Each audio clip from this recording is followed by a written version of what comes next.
Good evening, everyone. This is Joe Black, and this is another episode of The Underground.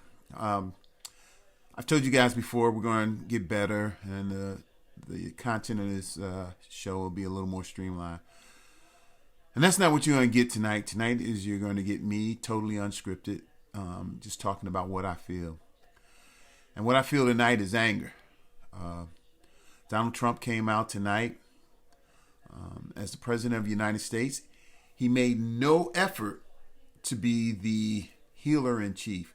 He made no effort to say to Black Americans that I understand what's going on and we need change, and I'm going to lead this change of this violence by law enforcement against African Americans. He didn't say any of that. What he did do was come out and make threats. And not only did he make threats, he threatened to overturn the Constitution of the United States. He threatened martial law in this country. And he had an example of it tonight in the District of Columbia, where he used federal forces against civilian citizens. The civilian citizens of Washington, D.C., there was an edict by the mayor that said that by 7 o'clock, somewhere about 6:40, military, Secret Service, and other agents of the federal government moved in and hit the crowd with tear gas and flash bombs and moved them away. With no warning, with no provocation. It was a peaceful demonstration, and then that's what he did. Earlier today, he told the mayors that they were weak and that throwing a rock was the same thing as shooting a bullet, and that the mayors had to treat it that way. And this evening, he said that all mayors should ask for National Guard, all mayors and governors should ask for National Guard support. And if they didn't, he was going to send in active duty troops, the United States military, on U.S. soil. Posse comitatus is a law that says that you cannot put of the state government. What we would have if the active duty came into the United States, or if in particular a state, for instance Maryland, they marched on Maryland and took positions and started enacting, doing law enforcement. What you have now is martial law. I will tell you right now that the United States is in trouble. I can tell you that the great democratic experiment is in peril. I can tell you it is a potential right now for our way of life, for the government that's created, to fade into darkness. Under the leadership of this autocratic dictator, our way of life is in jeopardy. Ronald Reagan's light on the hill, George Bush's 1,000 points of light, JFK's Camelot, while they were dreams, things to aspire to, they are being destroyed and are out of our reach. What we have now is a bin of darkness, a bin of evil. The President of the United States has flaunted his power and has become nearly an imperial presidency. This has become nearly an imperial presidency.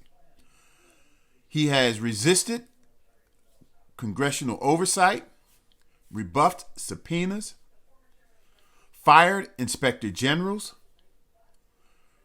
refused to acknowledge any authority other than his. The President of the United States has the power to do what the President of the United States has to do. That was what he said. We are in serious, serious trouble right now. And I know this, like I said, this is not scripted. This is kind of a ranting diatribe right here. But we are the laughingstock of the world. We are not respected in the international stage.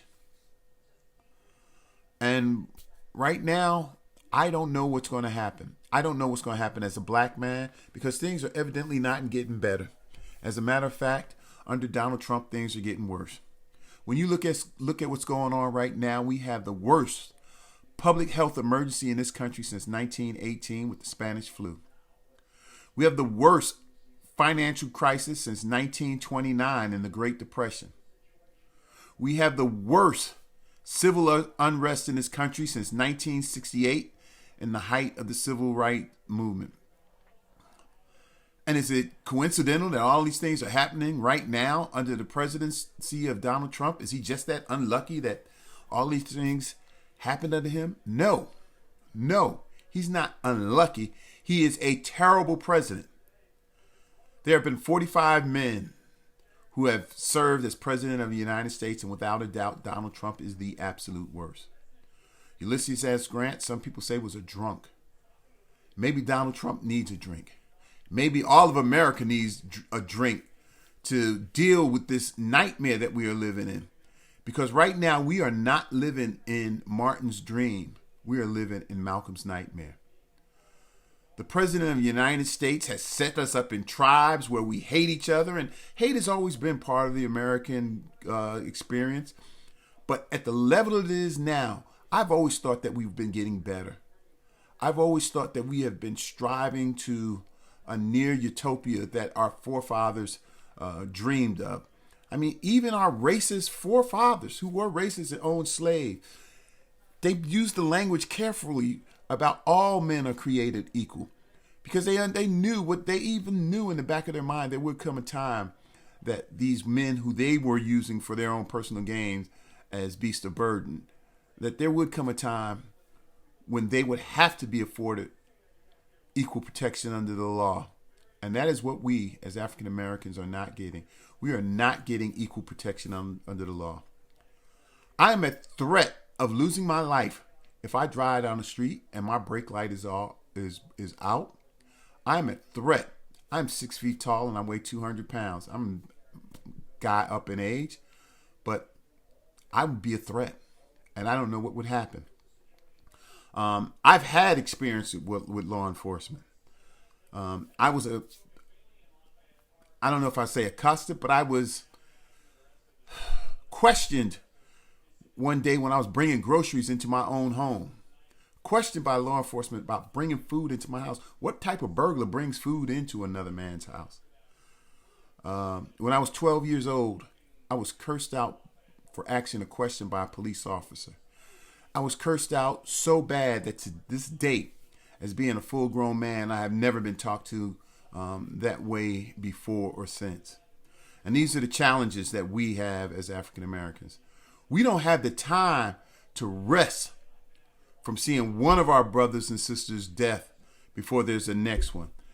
I could go on and on, stating the number of people that have been killed through police violence and the names.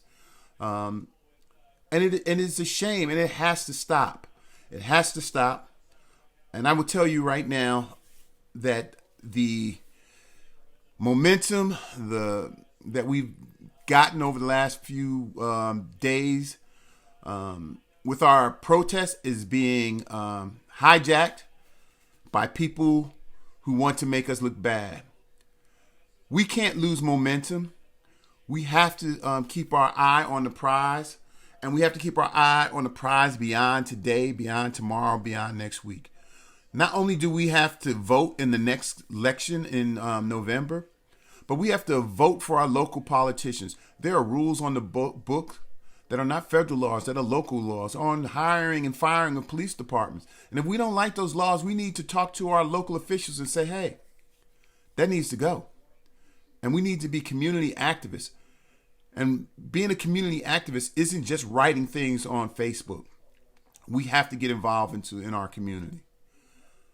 And the other thing is, we can no longer stand idly by and hope that we're going to get treated the way we're supposed to be treated. Colin Kaepernick tried to kneel. He tried to be respectful and do a silent protest, but it didn't work. It's time to stand. It's time to stand and be counted as a man or a woman. And it's time to say, I demand my place in this country. My forefathers and I have worked and earned every right to be counted as a citizen of the United States, and we will accept nothing less. And I'm going to end this right now. This is Joe Black. This is the Underground, and this is a brother with a mic.